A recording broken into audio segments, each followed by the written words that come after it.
नमस्कार दोस्तों, ocean network पर आपका स्वागत है। मैं हूं ओमकार चौधरी।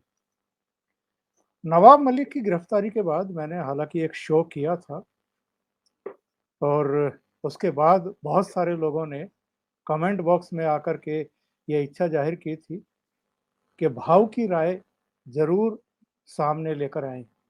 तो भाव ने अपने चैनल पर भी वीडियो डाले हैं उस पर। आज शाम को संजय दीक्षित के चैनल पर भी थे और अब हम उनसे बात कर रहे हैं। भाव, नमस्कार, बहुत स्वागत है। नमस्कार। नमस्कार। भाव, महाराष्ट्र में हो क्या रहा है? पहले एक मंत्री पद से इस्तीफा देने के लिए बाध्य होते हैं, अब दूसरा मंत्री, वो भी जेल के दरवाजे पर खड़ा है, लेकिन वो अपने पद को छोड़ने को तैयार नहीं है। महाराष्ट्र में एक के बाद एक मंत्रियों की गिरफ्तारी क्या संदेश जा रहा है महाराष्ट्र के मतदाताओं में भी और देश में भी? नहीं, संदेश बिल्कुल साफ है कि हमको धक्के मारकर निकाल दो, हम तो ऐसे जाने वाले नहीं है। ये सीधा-साधा संदेश है और ये तो होना ही था। इसका कारण बिल्कुल सीधा है कि जब आप सत्ता में आए थे तो आपने तो चीटिंग की थी, लेकिन फिर भी देखो कुछ बातें ऐसी होती है कि लोग माफ भी कर देते। लेकिन आपने यानी महाविकास आघाड़ी जो बनी, ये तो चीटिंग थी, लोग समझते हैं। फिर भी अगर 2 साल हो गए आपने कुछ अच्छा काम किया होता, तो लोग भूल जाते हैं। गलती किससे नहीं होती? बीजेपी हो, शिवसेना हो, कांग्रेस हो, एनसीपी हो, हर पार्टी, टीएमसी हो, गलती तो हो जाएगी, इंसान ही है तो। कोई भी पार्टी में वो इंसान होता है और इंसान से गलती हो जाती है। अब जब गलती होती है तो गलती मानकर कोई सुधरने की कोशिश करे तो भारत की जनता इतनी बढ़िया है और समझदार है कि माफ कर देती है। लेकिन इनकी क्या बोलते हैं उसको, महाराष्ट्र में जो आघाड़ी बनी है, इनको सरकार चलानी ही नहीं है। उनको बीजेपी को हैरान और परेशान करना, ये इनका मकसद बना है। और इसलिए ये जो कुछ नाटक करते रहे उससे बार-बार वो खुद परेशानी में आ जाते।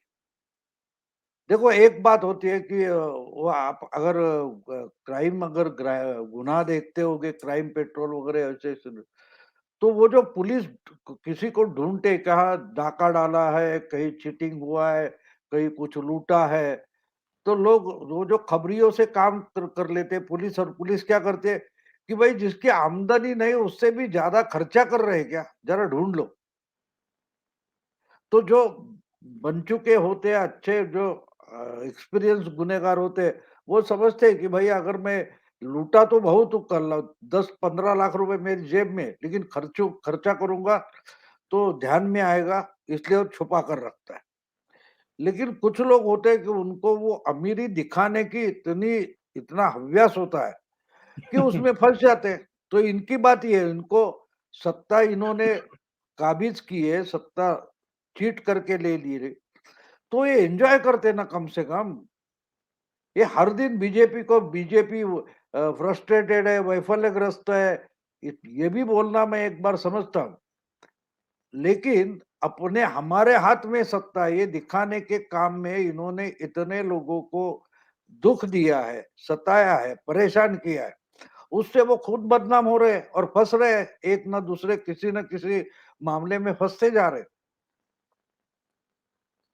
अभी कुछ दिन पहले उद्धव ठाकरे का एक बयान आया था भाऊ, जिसमें उन्होंने कहा था कि अ, मतभेद भुला करके जनता की भलाई के लिए आगे बढ़ना चाहिए।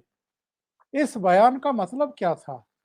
और ये मतभेद अगर पैदा हो रहे हैं, अगर ये गिरफ्तारी का खेल हो रहा है, पहले नारायण राणे को इन्होंने ही गिरफ्तार किया, उनके बेटे को इन्होंने ही गिरफ्तार किया, लेकिन उससे पहले तो अनिल देशमुख गिरफ्तार हो चुके थे, वो भी पद के दुरुपयोग में, भ्रष्टाचार के मामले में।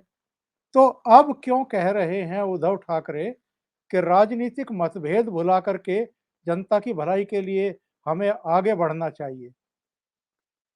तो ये तो देखो, बात ये होती है ना कि भाई खेल शुरू करना है, चलो खेल शुरू करते हैं।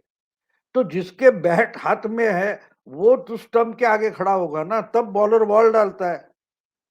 आप बोलोगे तुम बॉलिंग शुरू कर दो, अरे आप खड़े नहीं रहो स्टंप के सामने, तो शुरुआत कौन करेगा? जिसके हाथ में बैट है, वही तो सत्ता में बैठा है, उसने शुरुआत करनी चाहिए। आप क्या शुरू करते हो? तो आप इनके 12 एमएलए को सस्पेंड कर देते हो, फिर वो मामला सुप्रीम कोर्ट जाता है। ये भुलाकर आगे चलने की बात है, मेरी समझ में नहीं आता। ठीक है, मैं मानता हूं कि भाई गवर्नर ने इनके 12 एमएलसी जो नाम निर्देशित किए हुए, उन पर सिग्नेचर नहीं किए, वो अटका पड़ा है। लेकिन उससे गवर्नमेंट को कोई प्रॉब्लम नहीं है ना, गवर्नमेंट तो चल सकती है ना। आपके पास मेजोरिटी है लोअर हाउस में, तो अच्छी गवर्नमेंट चलाते। अभी इतना चैलेंज बड़ा था कोरोना जैसा, तो कोरोना के सामने अगर महाराष्ट्र में आप अच्छा काम करते, तो लोग देवेंद्र फडणवीस को भुला देते थे। लोगों को ये नहीं, अरे क्या करके दिखाए, ये तो बिल्कुल नया है। और जिसने कभी चुनाव तक नहीं लड़ा, ये उद्धव ठाकरे नया लड़का है, इसने कितना बढ़िया काम कर दिया, ये लोग बोलते ना। आपको बोलने की जरूरत ही नहीं थी, लोग बोलते। अब देखिए जो योगी के बारे में हो रहा है, तो चर्चा महाराष्ट्र से दुगुना उनका पॉपुलेशन है, लोक संख्या कितने, 25 लाख के आसपास है, हमारे 12-13 25 करोड़ है, उनकी 25 25 करोड़ जी। 26 करोड़ के आसपास है। जी, जी। तो दुगुनी लोक संख्या है, फिर भी वहां की कोरोना संक्रमण देखिए, हमारा देखिए महाराष्ट्र का, वहां का मृत्यु दर देखिए, हमारा देखिए। तो फिर ये कारण देखते रहते, हमको ये सेंटर ने मदद नहीं की, वो नहीं की, इसको नहीं की, उसको नहीं की। अरे जो कुछ है, आपको अगर नहीं की तो ओडिशा को किए। ओडिशा का चीफ मिनिस्टर तो एक बार किसी भी, हमने पिछले 22-23 साल नवीन पटनायक वहां के चीफ मिनिस्टर है। कितने सरकार, यानी बीच में यूपीए की सरकार थी, अब बीजेपी की सरकार है, उसके पहले अडवाणी की सरकार थी। कभी हमने सुना नवीन पटनायक को कंप्लेंट करते हुए? हाँ, उन्होंने बहुत सारा मानो कि सोने के घर बनवा दिए, चांदी के दरवाजे लगवाए, ऐसा तो नहीं हुआ है। फिर भी बार बार 5वीं बार लोगों ने उनको चुनकर दिया है, और ये किसी भी सेंट्रल गवर्नमेंट के खिलाफ उन्होंने कभी कंप्लेंट नहीं। तो ये सबसे बड़ा उदाहरण है।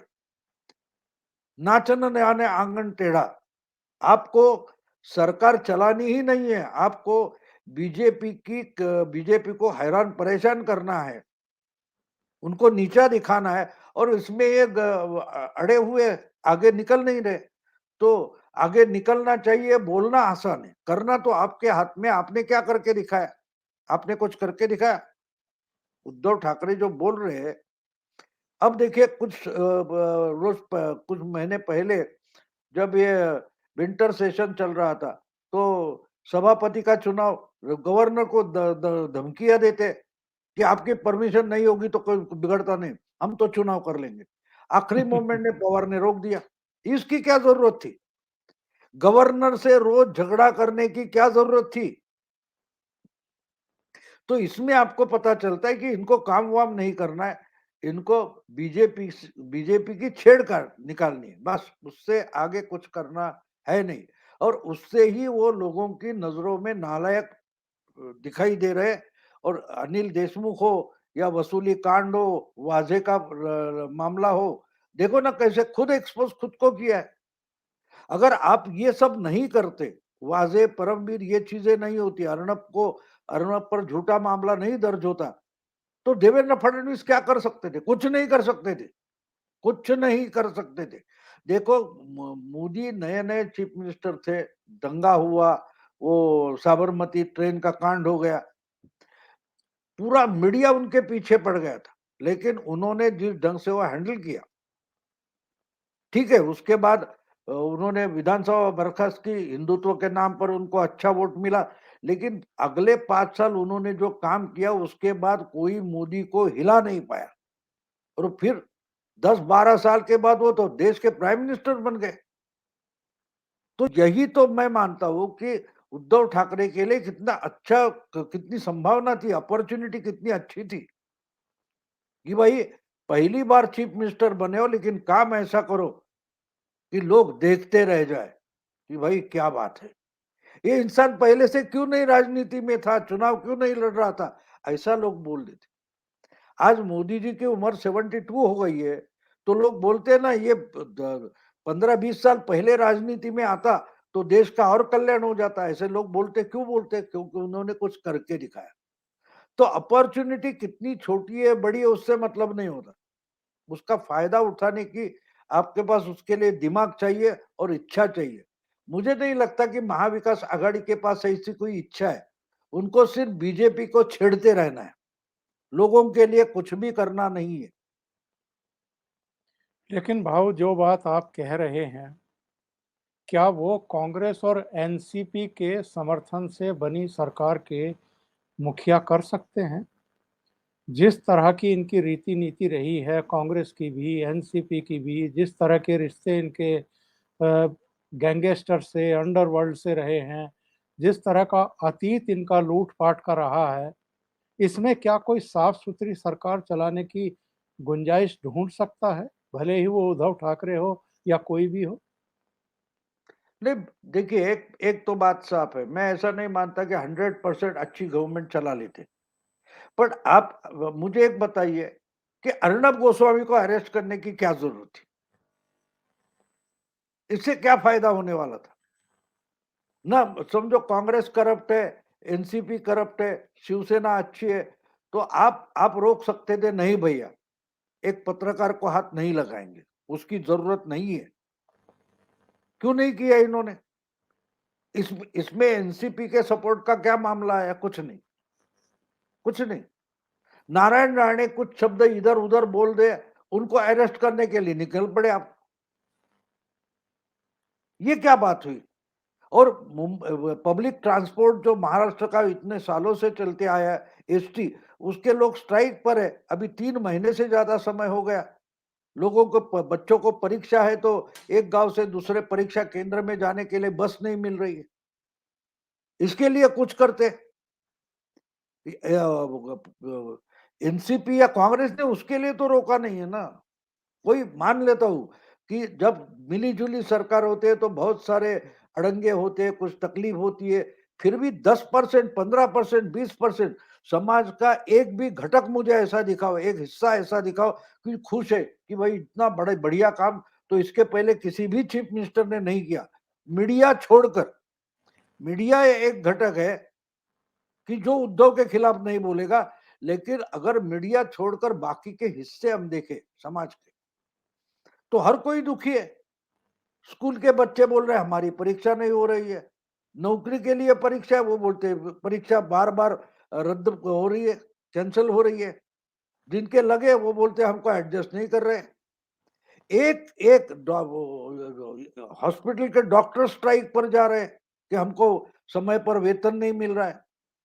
समाज का अगर अगर हर एक हिस्सा, आज आज अब बात करें, आज की बात है, कोल्हापुर में बिजली की सप्लाई अधूरी है, इसलिए महावितरण का ऑफिस ही जला दिया किसानों ने, और ये यूपी के किसानों को सपोर्ट कर रहे। और यहाँ कोल्हापुर का किसान महाराष्ट्र गवर्नमेंट की बिजली के ऑफिस को ही जला डाला। तो आपको समझ में आता है। अब इसमें एनसीपी हो या कांग्रेस हो या शिवसेना हो, किसी भी पार्टी ने किसानों को समय पर बिजली मिले इसके लिए रोका तो नहीं है ना। एक बात साफ है ओंकार जी, देखो कि कोई भी पार्टी सत्ता में आती है तो थोड़ा बहुत करप्शन होगा, कहीं ज्यादा होगा कहीं कम होगा, लेकिन उसमें भी अगर कुछ फायदे होते हैं जनता के तो जनता खुश होती है। जी जी। महाराष्ट्र में आपको जनता का कोई भी हिस्सा, कोई भी धड़ा ऐसा नहीं दिखाई देता कि जो छाती फुलाकर सामने आ जाए कि भाई देखो ये हमारा कैसा चीफ मिनिस्टर, एक धड़ा नहीं निकल रहा है। तो इसके लिए ना एनसीपी ने रोका है, ना कांग्रेस ने रोका है, ना शिवसेना ने कि कोई लीडर्स ने टोका है, आपको खुला अधिकार मिला है। अपोजिशन वाले चिल्लाए, बीजेपी कुछ बोलते, इग्नोर करो उनको, उनको देखो मत, तुम कुछ अच्छा काम करो जिस कारण लोग आपके आपके लिए आदर, आपके आदर भावना होगी। सपोर्ट मिल जाएगा। नहीं किया, क्योंकि करना ही नहीं था। इनको सरकार इसलिए बनानी थी कि सिर्फ बीजेपी को नीचा दिखाना था, तो उसमें वो सक्सेसफुल है। भाऊ, अनिल देशमुख पर बहुत गंभीर आरोप लगे पद के दुरुपयोग के। 100 करोड़ रुपए हर महीने एक असिस्टेंट पुलिस इंस्पेक्टर के जरिए वसूली करवाने के। सीबीआई से जांच के जब तक बॉम्बे हाई कोर्ट ने आदेश नहीं दे दिए तब तक उनसे इस्तीफा नहीं लिया गया। 1.5 महीना 2 महीना छिछालेदार होती रही। मुख्यमंत्री भी चुप्पी साध गए, शरद पवार भी चुप्पी साध गए। ऐसा लग रहा था कि उनसे इस्तीफा लेने को तैयार नहीं है। अब नवाब मलिक बेहद गंभीर, बेहद संगीन आरोप लगे हैं। अंडरवर्ल्ड के साथ रिश्तों के, उनको फंडिंग के, टेरर फंडिंग के आरोप लगे हैं। एक मंत्री पर आरोप लगे हैं जो शरद पवार के बेहद नजदीकी हैं। और आपके अनिल देशमुख भी शरद पवार के बेहद नजदीकी। चलो, अनिल देशमुख पे के ऊपर तो इतनी रिएक्शन नहीं किए शरद पवार ने शुरू में, लेकिन नवाब मलिक के गिरफ्तार होते के साथ ही शरद पवार का भी बयान, अजित पवार का भी, सुप्रिया सुले का भी, पार्थ पवार का भी, वलसे पाटिल का भी, मतलब एक सिरे से सबके बयान आने शुरू हो गए। क्या संदेश जा रहा है? आप एक ऐसे आरोपी के साथ खड़े हुए दिखाई दे रहे हैं जिन पर दाऊद इब्राहिम की बहन से अवैध रूप से कारोबार करने के गंभीर आरोप लगे हैं। करोड़ों की जमीन कौड़ियों के दाम खरीदने के आरोप लगे हैं। क्या मजबूरी है शरद पवार की? शरद पवार की मजबूरी क्या है? शरद पवार को खुद को बचाना है तो इनको बचाना पड़ेगा, क्योंकि बॉम्ब ब्लास्ट हो गए तो पवार ही खुद चीफ मिनिस्टर थे उस वक्त, और वो चीफ मिनिस्टर बने और छठे या सातवें दिन बम ब्लास्ट हुए थे। और उसमें भी उन्होंने एक झूठ कहा था कि 11 बम ब्लास्ट हो गए, तो उन्होंने कहा 12 हुए थे, जबकि सब ब्लास्ट हिंदू इलाके में हुए थे। तो लोगों की दिशा भूल करने के लिए, भटकाने के लोगों को इन्होंने मुस्लिम इलाके में भी एक्सपोर्ट हुआ, धमाका हुआ, ये झूठ ऐसा बोला झूठ था बोल झूठ दूरदर्शन बोल पर रहे हैं। आकर। जी जी जी जी। तो ये बात तो छोड़ दो, ये तो पुरानी बात हो गई। मेरा कहने का मतलब सबसे बड़ा ये है आज, कि आज इन्होंने कोटरी में जाने के बाद भी अगर नवाब मलिक से इस्तीफा नहीं लिया, वो तो कैसे जीत करके आए हैं, इस ढंग से कल बाहर निकले, उनको कोर्ट ने कोटरी में भेजा है, और पूरा का पूरा महाविकास आघाड़ी सरकार इनके पीछे खड़ा हो गया। इसका मतलब सीधा है कि जब कभी अगले 5-6 महीने में कभी भी मुंबई कॉरपोरेशन का चुनाव होने वाला है, उसमें शिवसेना आज ही हार चुकी है, आज ही हार चुकी है। कुछ कुछ हफ्ते पहले की बात है, उद्धव ठाकरे ने बोला था कि सिर्फ मराठी मराठी क्या, शिवसेना ही हिंदुत्व की ओरिजिनल रक्षण करता है। और जब 93 के बॉम्ब ब्लास्ट हुए थे, 92 के दंगे हुए थे, तब भाषा छोड़कर अमराठी हो फिर भी सब हिंदुओं का बचाव शिवसेना ने किया था। तो किससे बचाव किया था? बचाव नवाब मलिक से किया था, दाऊद से किया था। और उसी दाऊद का दलाल जो है, और उस कारण जिसको पकड़ा है, उस नवाब को बचाने के लिए आज आप उसको कैबिनेट मिनिस्टर बनाकर रखे हो, जबकि वो कोठरी में जा पहुंचा है। तो इससे सिग्नल मुंबई वाले लोगों के पास क्या भेजा गया, आप सोचो।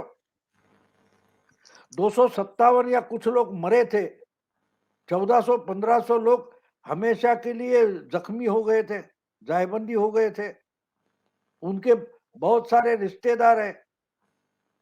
तो ये सब लोगों के पास आज नवाब मलिक को बचाते बचाते क्या सिग्नल भेजा गया कि हमको हराओ अगले चुनाव में, क्योंकि इसके बाद अगर कुछ होता है तो शिवसेना नवाब के साथ खड़ी रहेगी, ना कि मुंबईकर के साथ। ये कितना बड़ा सिग्नल है। यानी अकेले नवाब ने और उनके साथ शरद पवार ने मुंबई में शिवसेना को आज ही हरा दिया, जो चुनाव डिक्लेयर भी नहीं हुआ है, उस चुनाव में पहले से शिवसेना हार गई आज। और भाऊ, अगर आपने बहुत सारी गलतियां कर रखी हैं, आप अगर लूट-पाट में आपके मंत्री लगे हुए हैं, जो प्रूव भी हो रहा है, तो आप खामोश ही रह लो, चुपचाप रह कर के ही ये सब काम कर लो। ये जो कैमरों पर आकर के रोज़-रोज़ धमकियाँ दी जाती हैं, ये कहा जाता है कि अनिल देशमुख की बैरक में साढ़े 3 और नेता जो हैं वो भेजे जाएँगे। इस तरह की लैंग्वेज का प्रयोग करके क्या आप सामने वाले को उकसा नहीं रहे हैं कि आप हमारा बंदोबस्त करिए, हम तो मानेंगे नहीं, हम लूट-पाट भी करेंगे, हम अवैध कारोबार भी करेंगे सरकार में रहते हुए और हम आपको धमकाने की भी चेष्टा करते रहेंगे? तो एक बात सीधी होती है कि आप तभी चिल्लाते हो जब आप ज्यादा से ज्यादा डरे होते हो, नहीं तो धमकियां देने की जरूरत नहीं होती। धमकियां देने की जरूरत नहीं होती। आज ही पुतिन ने हमला कर दिया यूक्रेन पर। पुतिन क्या रोज प्रेस कॉन्फ्रेंस करके धमकियां दे रहा था? बिल्कुल नहीं। बाइडेन उसको धमकियां दे रहे थे और बाइडेन क्या कर पाए? कुछ नहीं कर पाए। यूक्रेन उल्टी बातें कर रहा था रोज रोज। यूक्रेन खुद को बचा नहीं पा रहा है, लेकिन करना था वो तो पुतिन ने कर दिया। तो इससे आपको पता चलता है कि इन लोगों ने, यानी उद्धव ठाकरे हो या शरद पवार, उन्होंने इतने बड़बोले लोग इकट्ठा करके रखे कि ये बोलकर ही पार्टी और सरकार डुबारेंगे। बीजेपी को कुछ करने की जरूरत नहीं। बीजेपी को अपने जगह सिर्फ खड़ा रहना है। ये अपने आप हारने वाले, अपने आप हारने वाले, अपने आप अपना सरकार गवर्नमेंट डुबाने वाले। क्योंकि इनको बोलने की बहुत जरूरत होती है, करने की बीमारी है, जरूरत नहीं होती। करेगा बीमारी तो है। कुछ नहीं। तो बोलते हैं ना, गरजते वो बरसते नहीं। तो इनकी ये हालत है, वो गरजते रहते हैं हमेशा। अब देखिए, ये खुद को टाइगर बोलते हैं, शेर बोलते हैं। अरे शेर कभी शिकार करता है तो चुपचाप रहता है, क्योंकि आवाज सुनेगा तो उसकी शिकार भाग जाएगी। तो शिकार करते वक्त शेर दबे पाव जाता है, ना कि दहाड़ देते हुए जाता है। ऐसा कभी हुआ है? दहाड़ देते देते पहुंच गया। तो जो शिकार वहां कहीं चरती रहती है वो भी भाग जाएगा, हिरन होगा या कोई होगा। तो ये अजीब किस्म के शेर है। शिकार तो करते नहीं, लेकिन रोज दहाड़ते हैं बस। बार-बार लोग कमेंट में ये पूछते हैं कि अनिल देशमुख, नवाब मलिक, अब कौन? भाऊ, हम ये देख रहे हैं पिछले कुछ समय से कि पहली बार शरद पवार के साम्राज्य पर किसी ने हाथ डाला है। अजित पवार की 3 बहनोइयों के यहाँ, उनके जो साथ के कारोबारी हैं, उनके यहाँ आईटी की रेड पड़ी है। 1400 करोड़ से ज़्यादा की संपत्ति सीज की गई है। और अगर हम देखें तो पिछले दिनों संजय राउत पर भी गंभीर आरोप लगे हैं, जिसके बाद उनको प्रेस कॉन्फ्रेंस करनी पड़ी है। अनिल परब पर आरोप लग चुके हैं। जिस तरीके से कार्रवाइयाँ चल रही हैं बिना रोक-टोक के और सेंट्रल एजेंसियाँ वहाँ अपना काम कर रही हैं, इसका फलितार्थ क्या निकलने वाला है भविष्य में? क्या देख रहे हैं आप? मैं जितने 50 साल से पत्रकारिता करता आया हूँ, महाराष्ट्र तो नजदीक से देखा है। देखिए, मैं मानता हूँ कि पहली बार किसी ने शरद पवार के करीब जाने की और कार्रवाई करने की कोशिश की। इसके पहले सरकारें आती रही, जाती रही, पवार साहब सत्ता में रहे, सत्ता के बाहर रहे, लेकिन उनका जो साम्राज्य था उसको हाथ किसी ने नहीं लगाया। वो हर किसी से एडजस्ट करते रहे। आपको याद होगा कि ये सरकार, मोदी की सरकार बनी तो पहले 1 डेढ़ साल में उन्होंने मोदी जी को बारामती में बुलाया। मोदी जी भी बड़े अभिनय अच्छा कर लेते। वो बोले पवार साहब ने तो उंगली पकड़कर पॉलिटिक्स सिखाई थी, वगैरह वगैरह। अब कल परसों इन्होंने पार्लियामेंट में सराहना की थी पवार साहब की, जी। लेकिन रेड तो उनके ही नजदीकी लोगों पर पड़ रही है। तो एक बात पवार साहब भूल जाते हैं कि देखिए कहाँ गावस्कर तो अच्छा खिलाड़ी था, लेकिन वनडे में माहिर नहीं था, वनडे में माहिर नहीं था। उस वक्त जब 73 में 83 में हमने जीत लिया वगैरह ठीक है, लेकिन मुझे याद है कि जब 75 में शायद 75 में पहली 60 over limited over international competition हुई थी विश्व चषक की, जी जी तो उस वक्त गावस्कर आउट ही नहीं हुए। 60 ओवर की मैच होती थी, जी 60 जी ओवर में इन्होंने 60 या 70 रन बनाए और हम हार गए, प्राथमिकी में हार गए हम। क्यों? बिल्कुल क्योंकि वहां आप कितनी आउट ना होने से मतलब नहीं है, आउट पहले बॉल पर हो जाओ, रन्स निकलने चाहिए। सही तो गावस्कर इसका मतलब गलत क्रिकेटर नहीं थे, लेकिन वो वनडे में माहिर नहीं थे। तो नरेंद्र मोदी जो है, नरेंद्र मोदी ये नया गेम लेकर आए, 2020 जैसे नया गेम है। तो उसी तरह से पवार अगर पुराने तरीके से खेलना चाहते उनसे तो फंस जाएंगे, और फंस गए। इन्होंने बीच में कहीं बोला था ना कि मैंने तो ऐसा बीजेपी को गुगली डाल दिया, महायुति को गुगली डाल दिया। अब कौन सी गुगली फेस कर रहे हैं हम देख रहे। लेकिन एक बात है कि पहली बार किसी ने पवार साहब के घोंसले में हाथ डाला है। भाव, क्या आपको लगता है कि जो एनएन वोहरा कमेटी की मीटिंग उसकी जो रिपोर्ट आई थी, उस पर घोषित रूप से भले ही कोई अमल ना किया जा रहा हो, उस पर उसे लागू करने की घोषणाएं ना हो रही हो, लेकिन दिशा तो वही है जिस तरीके से एक नेक्सस रहा है महाराष्ट्र में। मुंबई चूंकि आर्थिक राजधानी मानी जाती है देश की, तो वहाँ बहुत गुंजाइश होती है इस तरह के नेक्सस की, और कुछ ही समय में करोड़पति अरबपति बन जाने की। और वो खेल कैसे होता है, इसका बहुत विस्तार से उसमें वर्णन किया गया था। क्या वो नेक्सस टूट पाएगा? और जो इच्छा शक्ति दिखाई दे रही है इस समय, जो पॉलिटिकल लीडरशिप है, खास तौर से सेंट्रल लीडरशिप उसकी, तो क्या आपको लग रहा है कि महाराष्ट्र में उस दिशा में चीजें बढ़ रही हैं? और पुलिस पर भी जो जिस तरह के आरोप लगे थे, क्या पुलिसिंग भी वहां पर ठीक हो पाएगी?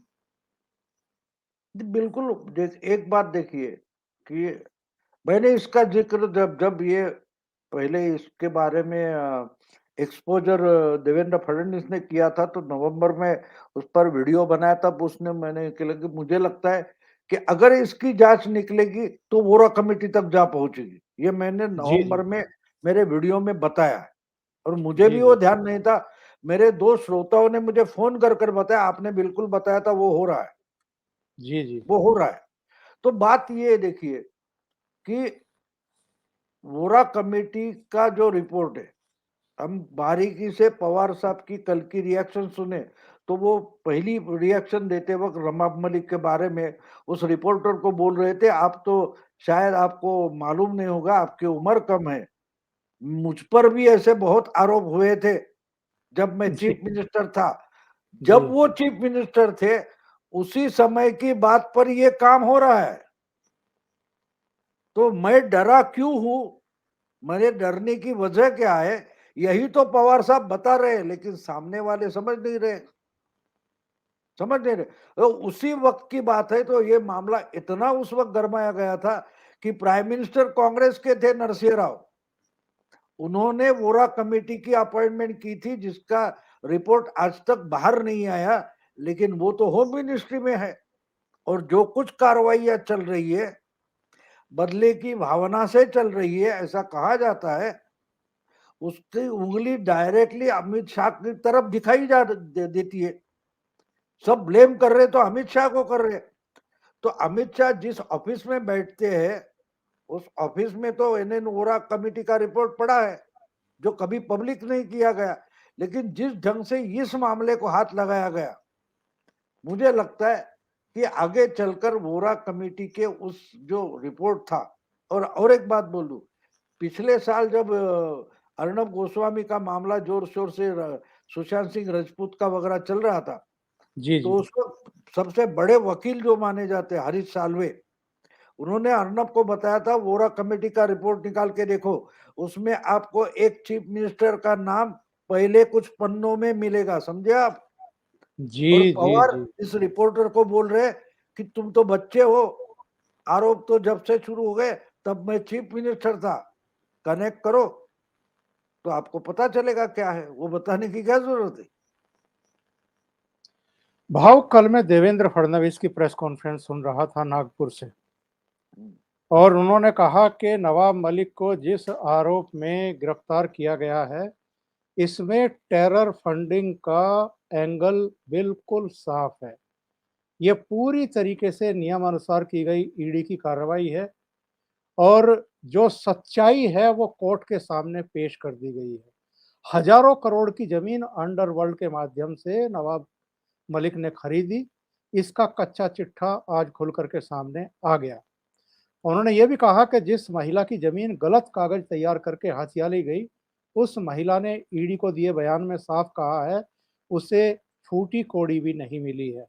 और एक और महत्वपूर्ण बात भाऊ देवेंद्र फडणवीस ने कहा है, उन्होंने कही है कि आने वाले दिनों में अंडरवर्ल्ड को लेकर के वो कुछ और खुलासे करने वाले हैं।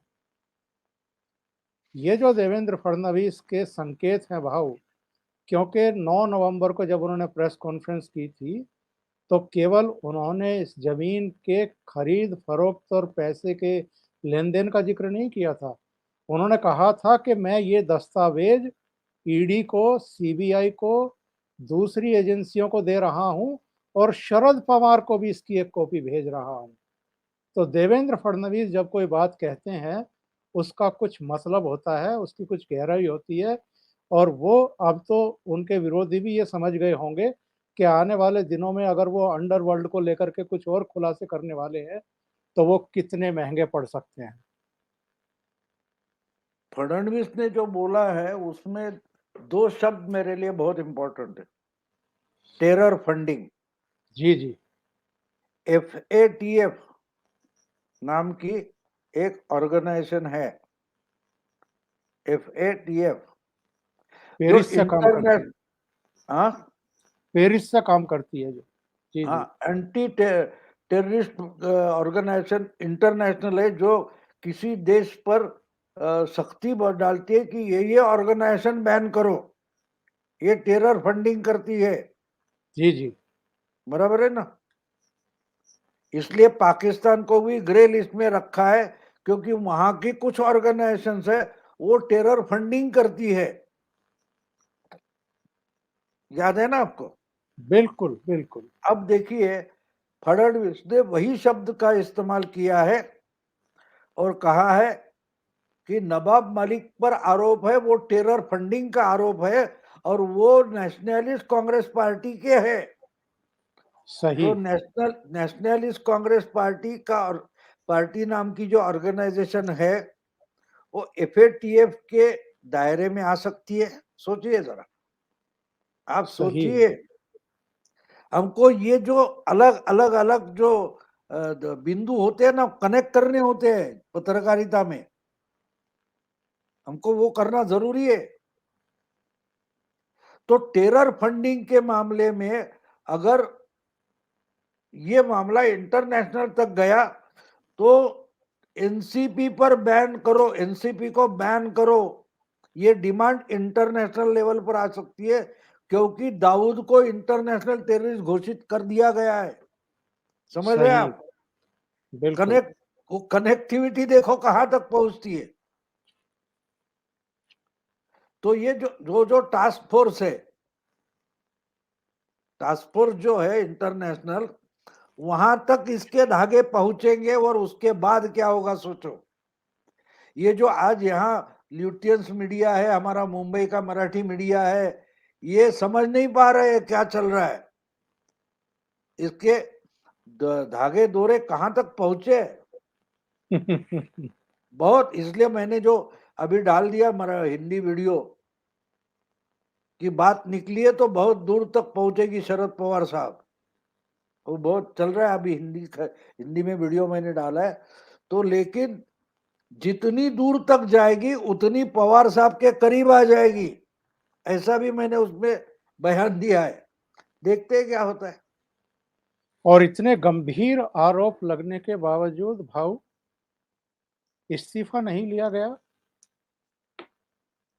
इससे ज्यादा नहीं और नहीं, इस्तीफा जो है उसका निर्णय पवार साहब कैसे कर सकते हैं? वो तो दाऊद कर सकता है, वो तो दाऊद का बंदा है ना। वो जब दाऊद बोलेगा तब इस्तीफा देगा, पहले कैसे देगा वो? आप अपेक्षा भी कैसे करते हो? उसका निर्णय पवार साहब ना कर सकते, ना चीफ मिनिस्टर कर सकते। बहुत बड़ी बात आपने कही है भाऊ। भाऊ, जुड़ने के लिए बहुत बहुत धन्यवाद। आपने इस महत्वपूर्ण विषय पर प्रकाश डाला है। Thank you so much. नमस्कार। नमस्कार। नमस्कार।